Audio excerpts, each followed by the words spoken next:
അവ്യക്ത സന്ദേശം. ഇന്ന് പ്രിയപ്പെട്ട ബാബയുടെ അടുക്കൽ വചനത്തിൽ പോകുമായി എത്തിച്ചേർന്നു.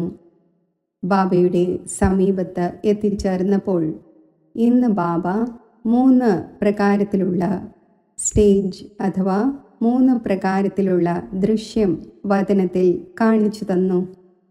പുതിയവരും പഴയവരുമായ ബാബയുടെ എല്ലാ കുട്ടികളും ബാബയുടെ മുന്നിൽ എമർജായി. ബാബ കാണിച്ചു തന്ന ഒരു ദൃശ്യം ഇതാണ്.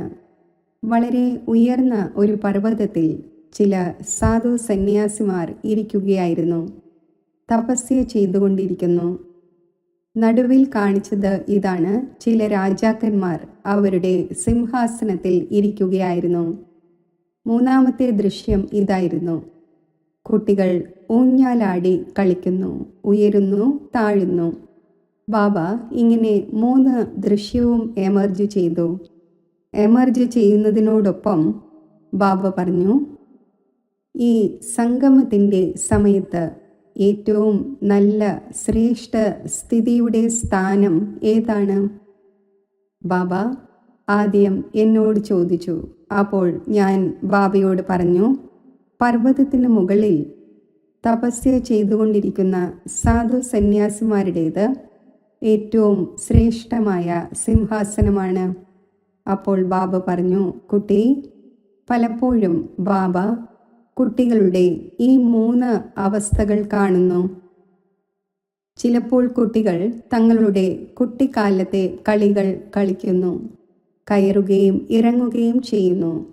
ഇപ്പോൾ ബാബയുടെ പുതിയ കുട്ടികൾ വന്നുകൊണ്ടിരിക്കുന്നു, കയറുന്നു, പിന്നെ അങ്ങനെയുള്ള എന്തെങ്കിലും കാര്യം കേൾപ്പിച്ചാൽ താഴെ ഇറങ്ങി വരുന്നു, തൻ്റെ സ്റ്റേജിനെ താഴേക്ക് കൊണ്ടുവരുന്നു. നടുവിലുള്ള ദൃശ്യത്തെക്കുറിച്ച് ബാബ പറഞ്ഞു, അത് കിരീടവും സിംഹാസനവും ഉള്ള ദൃശ്യമായിരുന്നു. ബാബ പറഞ്ഞു, ഇതും കുട്ടികളായ നിങ്ങളുടെ സംഗമയുഗത്തിലെ സ്മാരകമാണ്.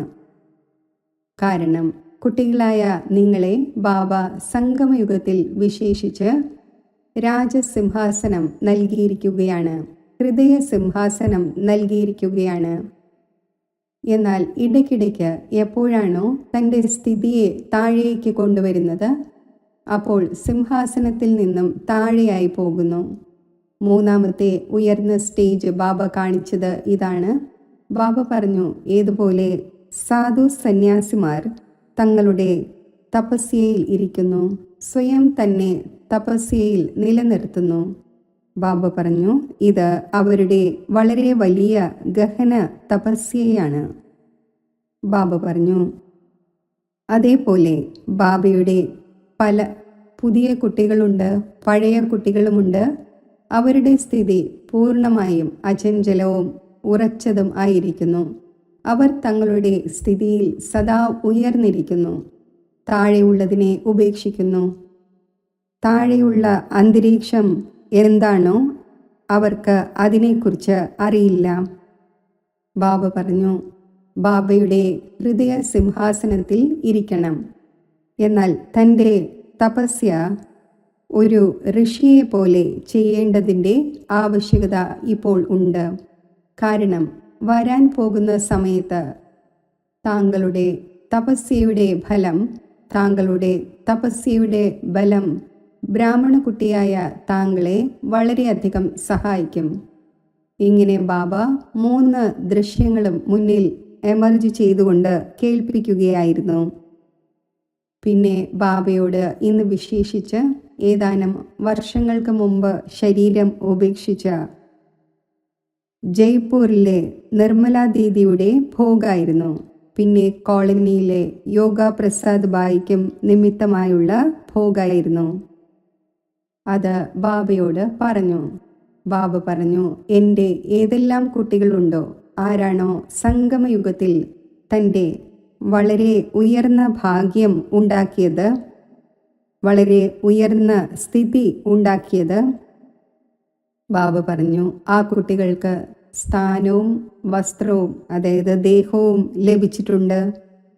അവരും തങ്ങളുടെ ഉയർന്ന സ്ഥിതിയിൽ ഇരുന്നുകൊണ്ട് ബാബയുടെ സേവനം ചെയ്തുകൊണ്ടിരിക്കുകയാണ്. കാരണം സ്ഥാപനയുടെ കാര്യം ഇപ്പോൾ വളരെ വേഗത്തിൽ നടന്നുകൊണ്ടിരിക്കുകയാണ്, മുന്നോട്ട് പോവുകയും ചെയ്യും. ഇപ്രകാരം പറഞ്ഞുകൊണ്ട് ബാബ നിങ്ങൾ സഹോദരി സഹോദരന്മാർ ഏവർക്കും വളരെയധികം സ്നേഹം നിറഞ്ഞ ഹൃദയത്തിൽ നിന്നുള്ള സ്നേഹസ്മരണകൾ നൽകി. സർവർക്കുമുള്ള സ്നേഹസ്മരണകൾ സ്വീകരിച്ചുകൊണ്ട് താഴെ എത്തിച്ചേർന്നു. ഓം ശാന്തി.